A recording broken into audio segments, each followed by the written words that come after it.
Hello. Hello. I'm Callum. And I'm Nick. And this is That's Eurovision, baby. We're We're going to be working on our harmonies. working on our harmonies Yeah. because we'll be... God, I'm really excited to announce this. We will be the representatives for Australia at this year's Eurovision Song Contest. Thank you so much. With our song Solo. Completely original work, penned by us. I will be wearing a blushy pink. Callum will be wearing a soft tangerine. Yes. And we're just going to... It's Completely original thoughts, guys. It's actually going to be the first song at Eurovision that's 95% dance break. It's actually going to be the first song at Eurovision. Full stop. Wow. So you're welcome. Yeah. So thank us for that. Exactly. But teehees aside, what are we talking about today? Today, I just wanted us to go for a little journey over to Ukraine. Yes. So that we can have a little chat about what's going on with Vidbir 2026 and some of our hots, some of our nots, and some of our flops. Well, one of the things I like about what we do is we don't talk about the nots or flops. We just stick to the highlights because we're nice like that. Yeah. And inevitably, a national selection is going to pick a shit song. And so that will be our opportunity to talk about the flops. Exactly. So the flops get their time too. The flops will be coming, guys. But we have 10 songs representing for Vidbir this year. 10 is a perfect number of... 10 feels like a really strong 8 to number. 12 is the perfect number of, like, if you're going to do a small, just one night only national final. Yeah. 8 to 12 is absolutely perfect. I agree. You can create whole, unless you're Finland and you do 7, but you do 7 in the most incredible way possible. Yeah. Like, only Finland can get away with less. But we'll get to that. Finland do it a little bit stunty, but Ukraine, I feel like, really put some effort in as well. Okay, so the plan is we have, of the 10 songs, we've got to say, Vidbir coming in strong this year. We're talking about 5 of them this time, guys. The 5 ones that we like, ones that we want to give a shout out to, and then what we actually think could win Vidbir. Yeah. It's kind of our criteria. Yeah, because I will say, like, going through them, like, it is a really strong year. Well, great segue. Thank you so much. You're welcome. What is the overall impression of the Vidbir package? So the Vidbir package this year, I think that I really enjoy. Everyone's got like a bit of a lyric video. You get to see a little bit of everyone serving a little bit of face, a little bit of mush. Are you talking about the single JPEG that they have just pulsating on camera? But I like it. Now that's music, baby. Bit of lyrics in the corner. It's all a bit fun. I love the sound bar that pretends that it corresponds to anything to do with what they're singing. So when I but asked doesn't. about Vidbir, I meant like the songs as a package, not about the graphic design. No, I'm specifically... so actually, that's graphic design, baby, and I'm going to be specifically breaking down every part of the image. But in terms of like the actual song package... I've really enjoyed it. There's ones that I don't like. Yeah, there's a couple of pretty generic ballads. But even then... And rock songs. The problem is that the ones that I don't like from Vidbir would probably actually be quite serviceable in some of the other national finals. We're not going to talk about them anyway, so you're not going to have to listen to us. If your favorite's on the list, it's because you're wrong. No, it's fine. What about you? What are you thinking? I think it's a really strong... Look, Ukraine just gets... contemporary music, I think. They know what they're doing. They know what they're doing on the Eurovision stage. That's why they have the perfect track record. Cynicism towards their like success will not be tolerated here because when you send quality, you get rewarded. And if you're going to be cynical about that, the door's actually just over there. Yeah. I do agree with you. I think that they're kind of like the masters of blending like that modern contemporary, but with like that really traditional element as well. Like all of their songs feel very distinctly different from everywhere else. That whoever works in sort of the Ukrainian songwriting or maybe Ukrainian like selection house, they have a good eye and ear for what is current. Ukrainian Selection House. Yeah, I love that band. I love the Ukrainian Selection House. It's like, is that next to the Neutral Milk Hotel? It's house, H-A-U-S. Yeah, H-A-U-S. Ukrainian Selection House of Gaga. Exactly. Yes. Yeah. I think that their sort of ability to kind of like hear very good quality songs that both feel current but like referencing is nothing short of like pretty incredible at this point. Like every single year they'll send a song that feels just a little bit slightly left of center to everything else, yet still so current and so cool. And I don't think any country in all of Eurovision is as good as Ukraine for blending old and new. And I think that's why they're constantly scoring well. And I think this year, respectfully, if the winner is the one we're thinking it is, or sort of one of 2 or 3, actually, I could see Ukraine scoring extremely well again. Yeah. Because, again, they just get it. They just get it. But speaking of what they just get, yes, shall we jump into some of the songs? So we have a platter of 5 songs to present to you guys today. Now, we've sort of got them ranked in our heads. So we're going to start by presenting you 2 songs that we would call like low potential to win, but have just enough that we really like about them, but a couple of flaws that we're going to spend a brief moment of time talking about. We then have 2 songs that we're going to call like our sentimental faves. No. One is potentially competitive to win, one definitely not, but we just really want to talk about them. And then at the top of that pyramid, we have our winner pick. Yeah. So that's how we're going to be structuring it today, guys. The intersection between what we really fuck with and what we think that Ukraine will fuck with. Well, what no one's fucking with except for us based on every odds table, every rating. Every piece of realistic information that exists in the world indicates to us that maybe Callum won't get his way. We'll get to that shortly. Let's start, though, with one of the 2 songs. And we'll make these first 2 quite quick, so just keep that in mind. But present one to the lovely audience. Would you like to talk about them separately or together? Let's talk about them separately. Okay. Well, I'm going to bring probably my one of my fun ones to the table, which is Do or Done by Mr. Vel. This song... it's probably one of the best produced songs. It's probably one of the coolest songs from this year's Vidbir, but the lyrics are nonsense. It's grammatically incorrect. It's like incorrect words used because the whole song is in English as opposed to Ukrainian, which I would wager is Mr. Vel's native language. Yeah, look, I just want to be very clear. Based on the message from the song, it seems to be a song about the current state in Ukraine, and it's quite a serious message. Exactly. And I don't want Nick's words to come across like he's insulting the message of the song in any way, shape, or form.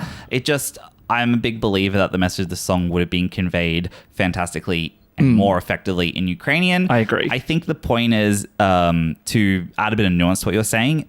When he says nonsense, it's not that it doesn't make sense. Yeah. The message is clear. It's just that the English is so broken and misused that it makes the listening experience extremely difficult. Yeah. A good example would be, I speak a bit of French, but I'm not going to submit a song in French to Eurovision because a French-speaking person would listen to it and be like, that is... meaningless.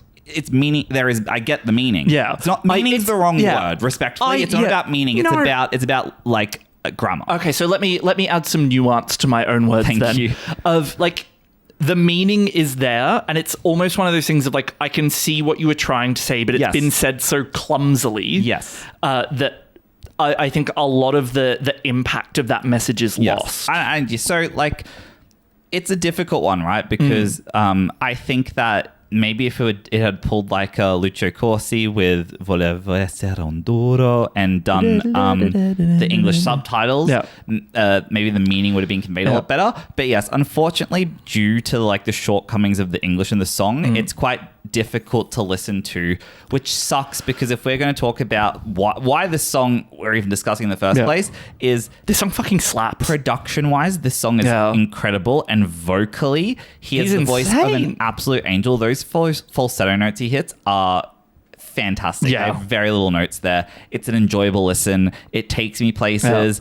It's one thing I love about Ukraine every year is they go for quite a sort of gothic feel compared to the rest of Europe. It feels a little bit spooky. They always reference like church organs or like like bells, but with like heavy electronic production. This does that in spades, and I love it. Yeah. I think that this song is absolutely fantastic, and honestly, it probably would have been one of my contenders to win. Yeah. And the thing is, like, if it were to get sent to like a Eurovision or something like that, and I think that if it were to get sent to like a Eurovision or something like that, I actually think that having the support of an English-speaking team, or at least having more people outside of maybe a Ukrainian bubble to review sort of the lyricism of it, I actually think would probably help a little bit. It could have done a few more passes for the English, but hey, like, if it were to win and to your point, could go through more passes, maybe it just could have had some tweaking in the lyricism. Exactly. We'd love to see it. Exactly. But did you want to talk about your doll? I would love to. So the next song that we are going to be looking at is Leléka with her song Ridnym. So what I like about this song is it's like similar to Do or Done. I think production-wise, it's really quite beautiful. The song starts off in a way that is quite reminiscent of Enya or Aurora, or it plays around with instrumentation that I really, really find quite transcendent. And dare I bring up the Taltomatus comparison, but it has a little bit of that to it as well. How dare you? And we're going to talk about the flaw to this song that makes me struggle to really push it further, even though I know it's quite popular, is it builds and it builds and you think it's going to kind of like ascend to the heavens. And instead it chooses to go down like a dark fantasy Game of Thrones route that I feel has just been done before. And dare I say is being done better this year by a group with the same or similar name, Leléka. But we'll get to that later. We'll get to that when we talk about Dora. And so as a result, I was like, it could have gone in this really cool, like wood nymph, ethereal way. Yeah. And instead it went in that direction. Yeah. And then there were about 2 or 3 more times during the song where it kept going somewhere and I thought it was going to really get exciting. And it just never did. It never paid off for me, and I found that to be quite frustrating. Look, not to get too horny on the pod, but this song is edging. Because there are so many times, especially towards like the end of the song in the bridge, where she really starts, she's going high, she's going ethereal, she's going, there's about to be, oh my God, it's going to happen. Oh, it's going to be amazing. Oh, it's going to be so good. And then it just goes back to where it was before. She's a blank shooter. She is shooting blanks all over Ukraine. Call her Annie Oakley. Because she's shooting, but Annie Oakley was a sharpshooter, actually, but this song is, like, it's really beautiful, and her voice is incredible. Yeah. And, like, I think if you were to just sort of, like, isolate the vocals from it, I think that it's incredible, but I think it's just... I think this has the potential to win Vidbir, though. Okay. I think if it's staged really well and she leans into the sort of like angelic nature of the song, I think it could be quite an experience on stage. And if she vocally hits what she's trying to hit, I do think that this could get a lot of votes for Vidbir. So don't be surprised if this is the winner. And I just want to reiterate, guys, like I know we're quite critical of the 2 songs we just spoke about. We're putting them in our 5 that we're talking about because most of the time we're only talking about 3 or 4 songs. Vidbir of 10, we're talking about 5. That's an incredibly high batting average. Strong. Just remember that. So like we just want to call out these 2 songs for being like our 4 and 5. We're not ranking, but let's say in that tier. But we see so much potential in them, and I could see either of them winning, to be fair. But yes, let's move on to our next tier. Yeah. So this tier is the tier of like neither of these 2 are our winner picks, but I think 2 of our absolute favorites. Now, one song I'm going to talk about is absolutely not winning. Oh, and if it were to win, it already. I think I would be so joyful. One song is heavily could win. Yeah. So, do you want to start with the song that isn't going to win or the song that could win? Let's start with your one. Okay, guys, I need to bring up the phone to be able to pronounce this. So this song on the My Eurovision scoreboard is currently dead last in the ranking. And by a not inconsiderable margin. This is if you followed our SD Lau video, this is my Robert Linner in terms of nobody crickets in the Eurovision fandom. And I'm here absolutely loving this song. It is the band Don't laugh at me. I'm trying so hard. Sorry, guys. I'm trying to be very respectful to he's got someone that he wants to talk about, and you guys are going to listen. Okay, I'm going to try it. ЩукаRiba with their song Moja zemля. This song, for me, it's like, okay, I know that's Eurovision Baby brand has a penchant, if you will, for girly bop, for gay. I would say that we align quite heavily in general with the My Eurovision scoreboard, but I don't know. I think but we have moments. Yeah, I think there's something of an alt girl in us that yearns for something. Absolutely. And I think that I've already mentioned them once, but let's bring up Taltomatus again as like my second favorite song of Eurovision 2025. We told you so. There is an absolute like realm for me of songs that play around with sort of experimental production, cool harmonies, the idea of things that feel like they're always looping and building on each other. What I love so much about this song is that the harmonies between like the female singers and the male singers are quite extreme. The male singers sing with like quite a deep bass and it's like a harmonic, right? It's like the same octave as the female singers. So it has this like identicalness, but it's like at such an extreme end. It's very discordant. I love that. Yeah. It does something to my brain that I'm obsessed with. It then like jumps into these really cool and weird sort of upbeat sections. I generally look, it's not winning, and I know that. But I'm so glad. Like, Unless it does. I just really want to sing the praises of what an incredibly cool folk-based song this is. How interesting it is. How it's sort of like not to pull too much indie cred, but when I was like, you know, a teenager and only listening to like experimental indie music, it really takes me back to that time too. And I'm quite fond of like artists of that ilk. Don't ask me why. This really reminds me of like it's nothing like anything they have ever put out or probably would, but it gives me the energy of like a Superorganism song. I see Superorganism. Yeah. My reference was Animal Collective, especially in their kind of opus album Merryweather Post Pavilion. Like, if you know what I'm talking about, you'll hear the references quite well. There's a slight, I don't know how to explain it, but I always call this music like quite jungle-esque in the fact that it sounds tropical in my head. It sounds like I thought you meant it sounded like jungle. I disagree. No. In that it sounds like I could see myself listening to this with like a stream running and bird music and like tall trees around me. Maybe forest music is a better way to put it. I get you. But yeah, I don't know what else to say other than like I just want to really shout this song, and if there's any other people out there who connected with it like I did, please leave a comment. And I'll be making sure that Callum replies to those comments. And I will reply to them because it's really special, and like it could be my favorite. I think it will just take a couple of listens for this and the winner pick to we got to get on rotation. Decide. But in terms of just a song that grabbed me because it's super weird and like a bit experimental, but still super folky and done really well. Like, this is an absolute win. And that's the beautiful thing about these competitions, is that we never know what's actually going to happen. But since we're here, let's ground ourselves in reality and move on to the next song that might actually have a chance of winning. Wow. Read me. Yeah. So the next one that we are going to be looking at is Sentimental Fave, that Callum has never talked about before in his entire life. It is, of course, the wonderful Monokate or Monokate from Goe fame.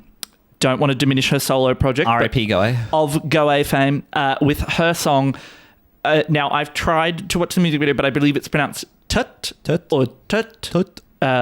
Or I affectionately call it tit, which is a very unfunny joke, and I do apologise for my obscenity. But I just love to say, let's go have a look at Monokate's tit, and I just think that is the peak of heterosexual humour. It really is. But we're not heterosexuals, so we have taste. Sorry, Zal, so it's tit. So we have toots. Yeah. No, that was bad. It's boob, but in Kiwi. I was trying to say taste, but with toot. Oh, we've got tist. Yeah. Anyway. Anyway, look. This song is really good. We really enjoy it. Sounds like you've got a butt coming. Follows me into every room. But, so, love this song. It's fantastic. But I think the reason that it's maybe not our number one, despite Goe and Shum being probably... Shum is in my top 3 Eurovision songs of all time, to give you guys context of like how much I adore. And it is categorically in my top 10. I think that the problem with this song, it could definitely win Vidbir. Oh, absolutely. If nothing else, on sentimentality alone, because I do believe that like Katarina is like a very beloved I think Ukrainian that diminishes representative. this song by saying it could win on sentimentality alone. Sorry. I think it could win on sentimentality alone, and then you add on the fact that it's a very excellent song on top of that. But the problem I have with this song is that it's extremely Goe coded, but we've heard it done better before. So because it's not Goe, it lacks a lot of the sort of signature sounds as a non-Goe song would. Absolutely. Because this is her own solo venture and project. It has her extremely iconic and a voice that I love, that is on, it uses a vocal technique that's like I think, traditional Ukrainian. It's like Yeah, it uses like a scale that's quite like not in Western music, which makes it immediately stand out. I think that because it lacks the go-away touches of like the sort of almost like EDM pipes, sort of all that stuff around it, it relies a little bit more on the kind of I don't know, more contemporary music styles.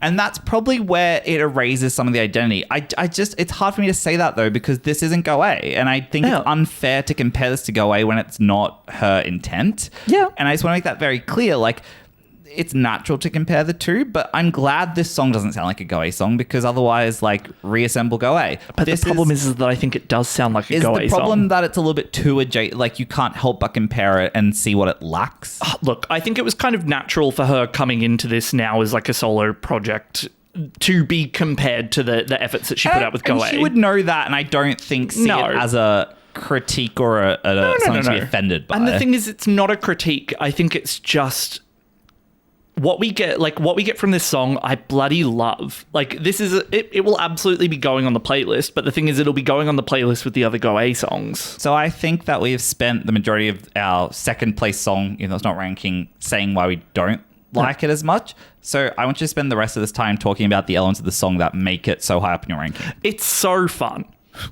It reminds me of a Go Away song. Go into specifics. But like, I think I really enjoy the way she sings.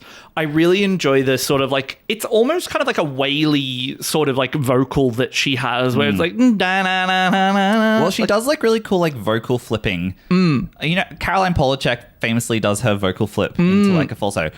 Monokate doesn't sound like that at all. No. But there's this way that her voice it goes from a throat to a nose, throat to a nose, yeah, throat it to a nose. flips into like a nasal register really in a way that's like I absolutely adore. And I think because her voice has this distinct nasally quality to it, I think it becomes a signature across her music, and the way she's able to like I said, utilize these like more Eastern European music scales, which are quite foreign to people like us in really contemporary music. I think it means that even a song that, you know, we're saying, oh, it's no Go Away, whatever, I think it still makes this song stand out so much, because I actually think Monokate is such a great example and embodiment of why we love Ukraine and Eurovision so much, is that vocally you could see her doing something super traditional, right? Yeah. Super traditional with a voice like that. But instead she's using like modern like and cool dance music production and melding the two into something that I'm like only like not only Ukraine, but I think Ukraine is the only country that I think is doing it consistently is always reliable at doing it. Production is only one half of what you see at Eurovision and at Vidbir, and I think that if she stages this effectively, and we saw with Shum that like, look, you know, it can be staged well. She's an experienced campaigner. She knows what she's doing, and she's also an incredibly talented human being, and she also seems like a very incredible person, and she also has like such a model face. She seems cool, gorgeous, and I think that's the problem, is that she seems so fucking cool. So with that though, shall we talk about who we think is going to win Vidbir 2026 then? No. Cool. Thanks so much, guys. Thank you. No, of course we can. I think you know who it is. Based on who we've left out. Yeah, I think. But I think our winner pick for Vidbir 2026 is Heil with her song Catharticus. Heil also representing Ukraine in 2024, returning again. So it really... But this time solo. Two groups returning as solo acts. As solo acts. And to be fair, two very well-beloved like groups returning as solo acts. Go Away came 5th. Heil and Aliona came 3rd. Yeah. So very good track records too. And the thing is that I loved Teresa and Maria. I think I prefer this. I think I kind of prefer this too. I know that there's huge Teresa and Maria fans who are going to say absolutely not. And that's absolutely fine. Totally fine. Your T is valid, and your hunty is Sleigh Boots Mama. This song is delving into genres that just speak to me a lot more. One thing, if this does win though, we're going to have a real sort of like like Eastern European church energy in the a real spooky girls vibe. Yeah, like with Narn and with Nova Zora and with this, like I think you're going to get a real sort of like gothic church vibe. I feel like we can only stage so many songs with the same abracadabra meets Orthodox religion. We could potentially have like 4 spooky girls and Aiden from Malta. A real tonal change. I think this song is delving in. It does feel like a spiritual successor to Teresa Maria, though, in a lot of ways. And Teresa Maria, it felt like she had hope, whereas now it just feels like it's like this kind of religious imagery. Like both names kind of delve into this sort of spirituality component. I do think, though, that from the music video, if we get this sort of like, ascension of Geri Heil on stage, like with her groups of sort of like worshippers around her as the song builds. All very nice biceps. Yeah, as our bicep men lift her up. If we get this kind of like, Dante's Inferno in reverse, like I genuinely think visually this could be some of the best staging. And if that then comes into Eurovision, I don't know, I could see the song having winning potential. What do you reckon? Do you reckon feel free to chat in the comments, but do we reckon that like Albania, Montenegro and Ukraine, if Geri Heil wins, could potentially go like thirdsies on set design? Yeah, they really could just reuse the one cathedral interior. Maybe just like spin it round backwards or something, like spin it on the side on a bit of an angle. Like I reckon we could see but again, like they all like, different, very different like, songs. Completely different songs, but like that give kind of like a similar, like I'm not even going to say energy, like an aura. Yeah. Like an aura of duck spooky. I see it like church organs is the aura that it gives me. Stained glass and church. Because whenever you say spooky, whenever you say spooky in my head, I go to like ooky spooky skeletons, like 80s Halloween, as opposed to like I think Spirit Halloween. Yes, as opposed to like this sort of sense of like crying angel, stained glass organ. No, see, like you're thinking Silent Hill, whereas I'm thinking I'm not. I'm thinking like Geri Heil coming out in like I'm not thinking Silent Hill in like a black onesie painted like a skeleton. Yeah. Spooky, spooky skeletons. No, I think if this song can be staged well, which I think it will be, I think it's going to be a winner, and I'm excited to talk about all of its potential if it is the winning song. Though what I will say this year, guys, I've got no fucking idea what way this is going to go. We've been quite lucky in that we've picked the winners so far. But I also would argue that the winners felt pretty obvious. Are we about to break our streak? Are we willing to throw our entire channel integrity and character behind Geri Heil? Well, by the time this comes out, we may have been proven wrong with Luxembourg. Yep. So our streak may already be broken. But I think that I wouldn't be surprised if with Vidbir we get a winner that isn't her. But I think that the odds are in her favor just due to how much of a package this song already is. I can tell you who it's not going to be, though. Are you trying to insult me again? When my divas win, the way I'm going to be so insufferable to you for about 5+ videos after the that. way that the first 10 minutes of the video that we do on Ukraine's winner is just going to be, there's going to be no words. It's just going to be this. It's just going to be Callum just like looking at me like,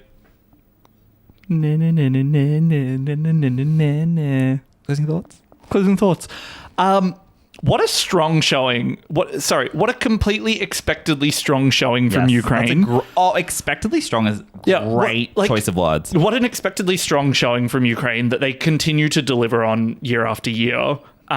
Like a really strong final to the point where it's like, and I mean, tell us in the comments if you think it's just our delusion, but it genuinely feels like there's quite a few up in the airs. I will say, if I had to pick two, it would be Geri and probably Monokate. Which I think it's almost like, because they've competed before. Yeah. No, it's because they have the two most competitive songs. Yeah. If you want the full tea. Yeah. But the thing is, like, they both have very competitive songs and they also have an existing fan base. So it's like, it is probably quite hard to shutter that out. I'm throwing Leléka in as a wild card. Okay. Because I genuinely think that if sung and staged really well, I could see that like earning a following. Yeah. I just don't think it's strong enough in its current form, personally. But you let haven't us seen know. its form on the Vidbir stage. That's and that's true. the point I'm trying to make. But let us know what you guys think. Who is your favorite from Vidbir 2026? Who's your winner pick? And if different, who's your sentimental fave? Who's your Callum's delusion and who's your reality grounded pick? So when you liked your guy, I didn't make you feel like shit about it, and I actually facilitated all the love you got for liking him. So why can't I have that? Because I'm a piece of shit. And that's Eurovision, baby. Thank you so much, guys. Like, comment, subscribe, etc. And we'll see you next time. Thanks for paying for our divorce.